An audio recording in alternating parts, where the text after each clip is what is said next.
Everyone, good morning, नमस्ते, राधे राधे। कैसे हैं आप सभी? आई होप आप सब बहुत अच्छे होंगे और मैं भी अच्छी हूँ। तो चलिए गाइस, आज की वीडियो स्टार्ट करते हैं। तो ध्रुव भी स्कूल जा चुका है और उसके बाद मैं लग गई हूँ अपने घर के कामों को करने में। तो सबसे पहले मैं अपने जो बेडरूम होते हैं, बेड को अच्छे से ऑर्गेनाइज़ कर लूँगी, दोनों रूम के बेड। और ये वाला जो बेड है ना, डबल बेड, तो इसकी जो डबल बेड शीट है वो थोड़ी सी छोटी है और इसको ना बेड में लगाने में मुझे थोड़ी सी प्रॉब्लम होती है, क्योंकि जब मैं बेडशीट अच्छे से इसमें बिछाती हूँ ना तो वो थोड़ी छोटी हो जाती है, और अगर इधर से खींचो तो उस साइड से छोटी हो जाती है और उधर से खींचूँगी तो इधर से छोटी होती है, और जो गद्दे होते हैं ना वो दिखाई देने लग जाते हैं।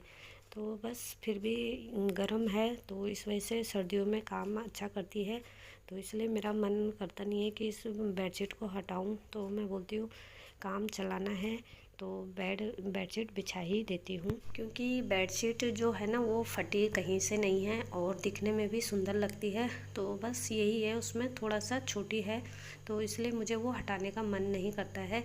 तो सर्दियाँ भी ज़्यादा टाइम की नहीं होती है, 2-3 महीने की होती है, तो इसलिए मेरा मन नहीं करता उसे हटाने का। तो बस मैंने इसलिए उसको लगा ही देती हूँ। तो आप देख सकते हैं उससे के ना किनारों से गद्दे दिखाई देने लगते हैं, पर फिर भी हम लोगों को जो हाउसवाइफ होती हैं उनको थोड़ा सा अपना एडजस्टमेंट करना ही पड़ता है। तो बस इसलिए मैं उस बेडशीट को नहीं हटाती हूँ, क्योंकि सर्दियों से बचने के लिए हम जितना कर सकते हैं उतना करना चाहिए। तो बस वो गर्म बेडशीट है इसलिए मैंने वो रखी हुई है। तो चलिए, उस रूम को मैंने अच्छे से ऑर्गेनाइज़ किया है, बेडशीट को और बेड को, और उसके बाद आई हूँ दूसरे वाले छोटे रूम में। तो मुझे ना ये जो सिंगल बेड होते हैं 4x6 वाले बेड, इसकी गर्म बेडशीट नहीं मिली, तो जो ये गर्म बेडशीट है इसमें लगाई है जो मैंने वो डबल बेड की है।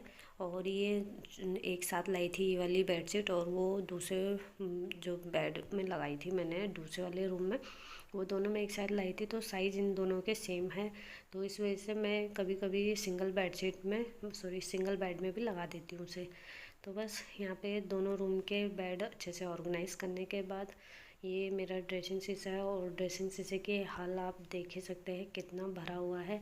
तो बस सुबह होते ही हम लोग जो हाउसवाइफ होते हैं ना अपने घर को अच्छे से ऑर्गेनाइज़ करने में लग जाते हैं, क्योंकि सुबह का टाइम ऐसा होता है, अगर हम अपने घर को साफ़ सुथरा अच्छे से ऑर्गेनाइज़ ना करें ना तो पूरे दिन रूम हमारे ऐसे ही रहते हैं, क्योंकि सुबह की सफाई जो होती है उसी में ही घर अच्छे से साफ़ सुथरा और चमकता हुआ रहता है। तो अगर सुबह हम पूरे घर की अच्छे से क्लीनिंग डस्टिंग और घर को जो सामान हमारा फैला हुआ है उनको अच्छे से ऑर्गेनाइज़ कर दे, तो फिर हमको इतनी दिक्कत नहीं होती है बीच बीच में सामानों को संभालने की। तो बस इसलिए सुबह अपना जल्दी उठ के जितना भी काम है वो सुबह हम अपने फुर्ती से कर लेना, तो सारा घर सुबह ही चकाचक हो जाता है, साफ़ सुथरा हो जाता है। तो चलिए, यहाँ पे मैंने अपना ड्रेसिंग शीशा है वो अच्छे से क्लीन कर दिया है। उसके बाद जो कपड़े थे धोने वाले रखे हुए थे तो उनको मैंने मशीन में लगा दिया है धोने के लिए। और यहाँ पे जो रूम की मेट है वो मैंने बाहर रख दी है झाड़ के, वो हल्की वाली है, और जो दूसरे रूम में है ना वो थोड़ी हैवी है, तो उसको बार बार उठाने में मुझे प्रॉब्लम होती है, तो इसलिए मैं कभी कभी उसको ऐसे ही साफ़ कर देती हूँ ब्रश से, और कभी उसको बाहर ले जाके जब धूप आती है अच्छी सी तो बाहर रख देती हूँ और अच्छे से झाड़ के तभी लाती हूँ।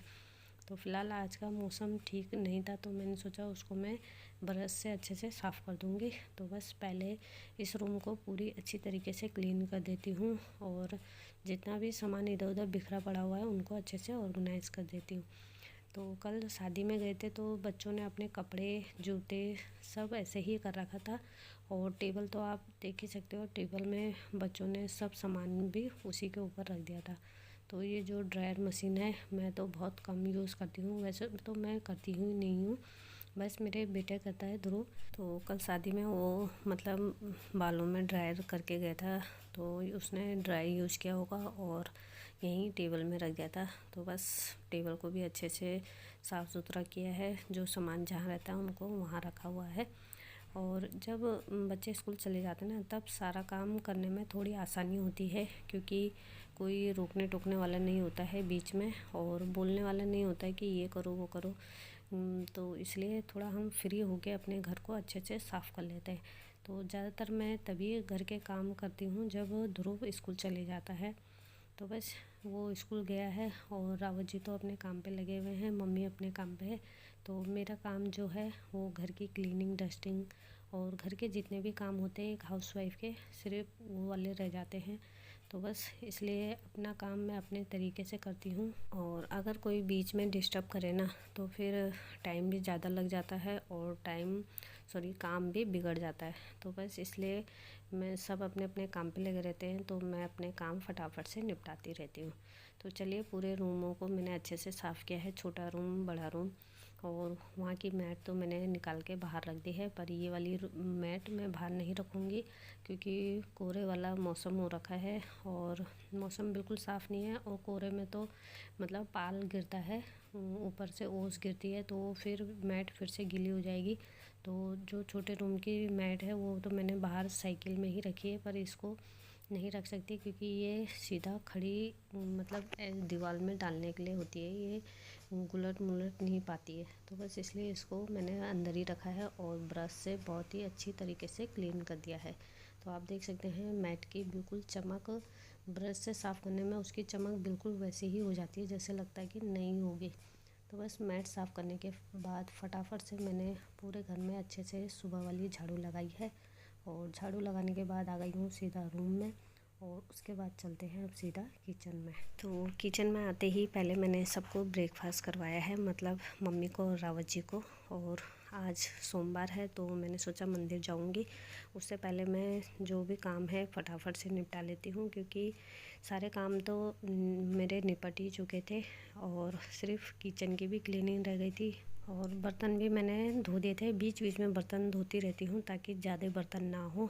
तो जो दूध सुबह मॉर्निंग का था वो मैंने अभी पतीली में रखा नहीं था, तो मैंने सोचा काम हो जाएगा तब रखूँगी। तो बस इसलिए पूरे जो किचन के पहले बर्तन थे वो फटाफट से धोए हैं ब्रेकफास्ट करने के बाद। मतलब जो रावत जी और को करवाया था, मैं तो बाद में ही करूँगी मंदिर से आने के बाद।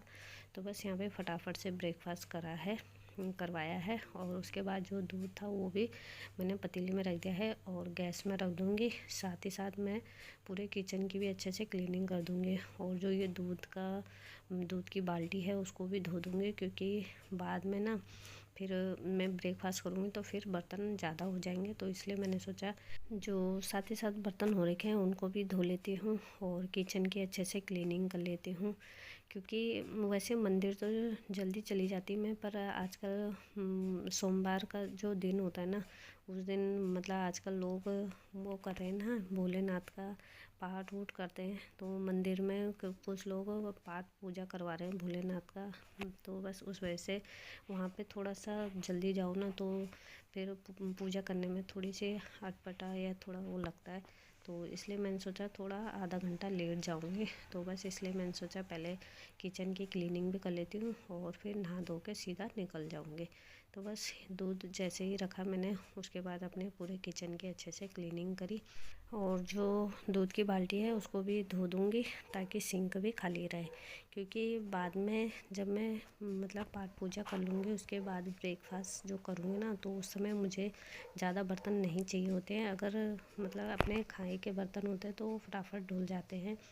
और वैसे भी सर्दियों का टाइम है तो ज़्यादा बर्तन देख के ना फिर आलस आना शुरू हो जाता है। तो इसलिए पहले तो मैं ज़्यादातर ऐसा करती हूँ कि खाने से पहले ही काफ़ी बर्तन जो होते हैं उनको साफ़ कर देती हूँ, धो के रख देती हूँ, किचन को क्लीन करके रख देती हूँ। क्योंकि नाश्ता करने के बाद ना थोड़ा सा आलस आने लगता है। तो इसलिए कोशिश ज़्यादा से ज़्यादा यही करती हूँ कि सुबह फटाफट से अपने सारे काम निपटा दूँ। और उस दिन तो ज़्यादा ही करती हूँ जिस दिन मुझे मंदिर जाना होता है या मेरा फास्ट होता है। तो उस दिन मुझे ऐसा लगता है कि सारे काम पहले फटाफट से हो जाने चाहिए, उसके बाद अपनी पाठ पूजा और मंदिर जाना जो भी होता है वो करूँ। तो चलिए, यहाँ पे जितने भी बर्तन थे वो सब धो दिए हैं मैंने और उसके बाद किचन की भी पूरी क्लीनिंग कर दी थी, गैस में दूध रख दिया था। तो फाइनली मेरा किचन अच्छे से क्लीन हो गया है, साफ़ हो गया है। और उसके बाद मुझे अब जाना था सीधा नहाने धोने के लिए और मंदिर जाऊंगी। उससे पहले अपने घर की जो मंदिर है वहाँ पाठ पूजा करूँगी, उसके बाद सीधा जाऊंगी, क्योंकि मंदिर जाने से पहले अपने घर की जो मंदिर होती है वहाँ पूजा करना ज़रूरी होता है, क्योंकि सबके घर में जो मंदिर होती है ना वही असली मंदिर होती है। तो बस इसलिए अपने घर में दीपक दिया बाती ज़रूर करें, उसके बाद आप जो बाहर की मंदिर होती है वहाँ करें। तो चलिए, यहाँ फटाफट से मैं नहा धो के आ गई थी और बालों को अच्छे से पहले मतलब सुखाया है, क्योंकि बाल अगर गीले रहेंगे ना तो कपड़े भी पूरे गीले हो जाते हैं पीछे से।